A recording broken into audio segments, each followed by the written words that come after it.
semoga selalu sehat. Ketemu lagi sama aku di video kali ini setelah vakum beberapa bulan.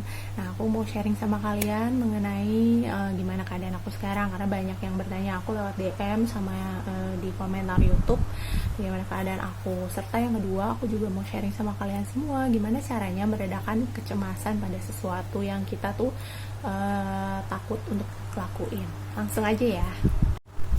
Oke, untuk saat ini kegiatan aku lebih banyak di rumah, seperti kayak ngurus anak online, terus juga ngurus baby yang baru 10 bulan. Kemudian aku juga punya bisnis online kecil-kecilan.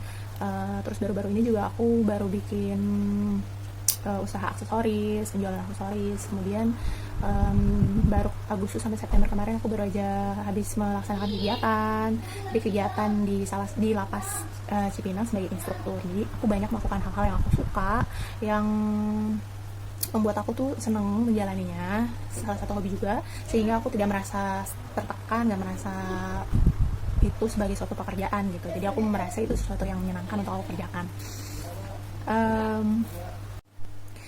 Nah, kebetulan di acara itu aku dipilih sebagai instruktur untuk menjelaskan atau mengajarkan ke sekitar 100 warga binaan di lapas kelas 1 Cipinang. Bayangkan, aku tuh selama 2 tahun biasanya cuma kerja di rumah aja, kerja online, terus urusannya cuma urusan rumah aja, terus tiba-tiba ngajar karena memang background pendidikan aku serta memang background dari usaha aku, sehingga diharapkan mengajar teman-teman, melatih keterampilan di sana. Apakah aku cemas? Ya pastikan. Makanya aku nih mau sharing sama kalian gimana sih aku mengendalikan kecemasan aku pada saat itu. Bahkan sebenarnya nih ya, pada saat aku diajak aja itu aku udah cemas. Waktu diajak meeting aja aku udah, aduh aku mau ngomong apa gitu, aku bakal out of topic atau enggak. Aku tuh di pikiran aku tuh banyak banget pikiran-pikiran aku. Kalian ada gak sih yang kayak aku, kayak misalnya tuh kelihatannya tuh diem gitu, cuman sebenarnya di pikiran kalian tuh banyak banget yang kalian pikirin gitu. Selain menganggap bahwa diri aku itu overthinking, ternyata orang lain menganggap aku adalah seseorang yang kaku dan gak suka basa-basi. Itu gak suka pembicaraan ringan gitu. Padahal sebenarnya aku mau banget sih ngobrol sama orang lain, akrab sama orang lain, pengen banget. Tapi yang aku takutkan adalah aku takut out of topic. Maksudnya topik yang aku bicarakan tidak sesuai pada apa yang ingin aku sampaikan. Kedua,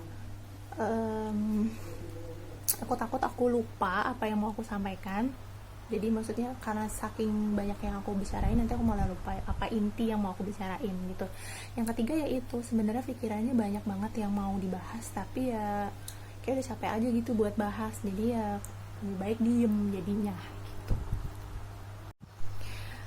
Ya udah, jadi akhirnya aku cemas dong. Cemasnya gini, yang ada di pikiran aku, nanti aku ngajar dengan metode apa, nanti mereka itu bakal menerima aku atau enggak gitu, apakah mereka mau belajar atau enggak. Karena kan aku di dalam pikiran aku, oh ini warga binaan, apakah mereka dengan beban mereka yang berat di dalam sana, apa mereka masih mau belajar juga gitu. Aku harus pakai cara apa supaya mereka tertarik gitu kan. Ya banyak yang aku pikirin gitu pada saat itu, sehingga membuat aku merasa jadi cemas kan. Oke, jadi langsung aja, ini adalah tips dari aku bagaimana caranya menghilangkan kecemasan dalam 4 langkah. Yang pertama adalah aku menurunkan level kecemasan dari yang tinggi sampai ke yang biasa. Jadi pada awalnya kan aku cemas banget, mikirin ini, mikirin itu, deg-degan dan sebagainya. Jadi aku turunkan level kecemasan itu jadi level kecemasan yang biasa. Dengan cara apa? Dengan cara aku berpikir bahwa ini semua orang pasti pernah ngalamin hal yang sama. Kalau misalnya ketemu orang baru, ngajar di depan orang yang banyak, pasti akan merasa cemas, dan semua orang pernah mengalami hal itu. Jadi aku harus menurunkan level itu menjadi level yang biasa, dimana semua orang pernah ngalamin. Supaya apa? Supaya kecemasannya nggak menimbulkan gejala ke tubuh aku gitu ya. Itu yang pertama. Yang kedua adalah dengan mengatur nafas. Tarik nafas, keluarkan dengan tenang. Fungsinya adalah untuk supaya tubuh kita tuh lebih rileks. Selain sambil mengatur nafas, kita juga sambil mengucapkan kata-kata motivasi gitu. Jadi aku mengucapkan bahwa aku cinta diri aku orang yang bahagia, aku orang yang cerdas, aku orang yang berbakat, apapun yang kalian bisa, sambil terus mengatur nafas.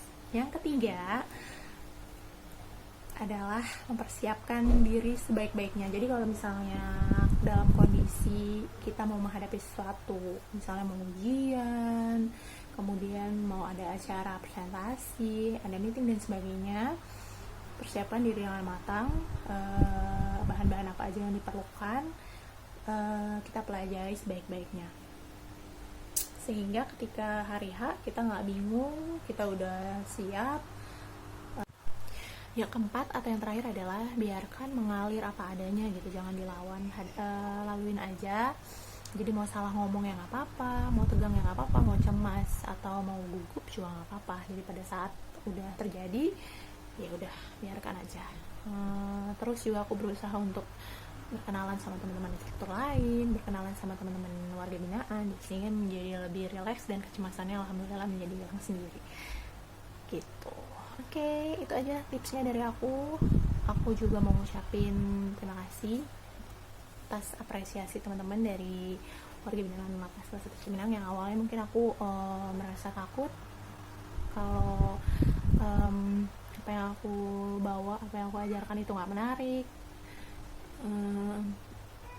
di matanya teman-teman, tapi ternyata teman-teman menerima aku dengan sangat baik, sangat terbuka, seperti sahabat sendiri malah gitu. Jadi aku mau ucapin terima kasih kepada teman-teman semua. Terus buat teman-teman yang mungkin mau kenal sama aku, mau tahu lebih dekat, mungkin teman-teman bisa Facebook aku, Desi Karina Lestari. Jadi biasanya ada teman-teman dari sini yang add Instagram aku, tapi kadang aku memang kurang terlalu aktif di Instagram karena aku nggak punya foto-foto bagus untuk aku upload. Aku juga nggak terlalu suka edit foto dan bikin caption, jadi aku biasanya update itu di Facebook, karena lebih simpel aja sih mungkin ya menurut aku, atau aku orang yang konvensional, juga nggak tahu ya.